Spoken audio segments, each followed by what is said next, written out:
আমার লেখা তুই কে তোমার কথা হচ্ছিস কে? তুই আমাকে চিনোস? আমি কেরা? কে? আমি হচ্ছে মেম্বারের ভাইস্তি। আমাকে তুই চিনিস? তুই মেম্বার মেম্বার কল ধরছিস? তুই মেম্বারে ভাসতেছিস তো কি আছে?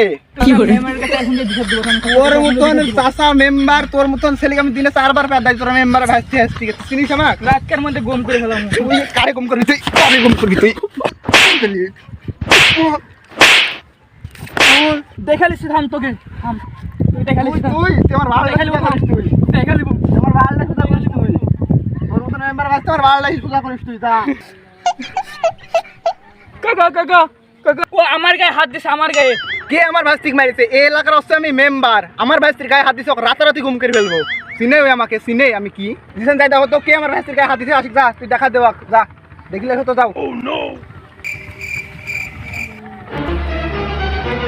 দে মারছে মারছে। চ তোকে মেম্বার সাহেব ডাকছে চ। চ দেখি তোর মেম্বার সাহেব আমার কি করে, চ দেখছি।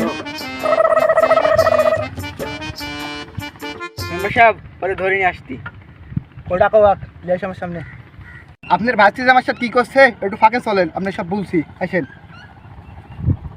চ দেখি তুই কি বলছিস। তো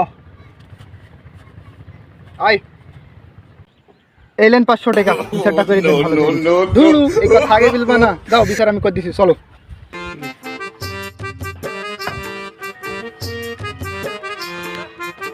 চাচা ও আমার নামে কি বললো আপনাকে? আর কথাবার্তা শুনি দেখনু, দোষ তো সম্পূর্ণই তোর। বড় থেকে রেসপেক্ট দিয়ে চলতে জানিস না, খালি যেখান সেখানে ঝামেলা করিস আর খালি আমার কাছে চাচা চাচা করে আসিস। তোর কি পাইছিস তোরা? 2 দিন পর পর ঝামেলা করবি আর চাচা সব দেখবে, তাই ভাবছিস তুই নিজেকে? হ্যাঁ চোখের সামনে তুই সজ্জা আর বড়দের সম্মান দিয়ে চলবি, যা।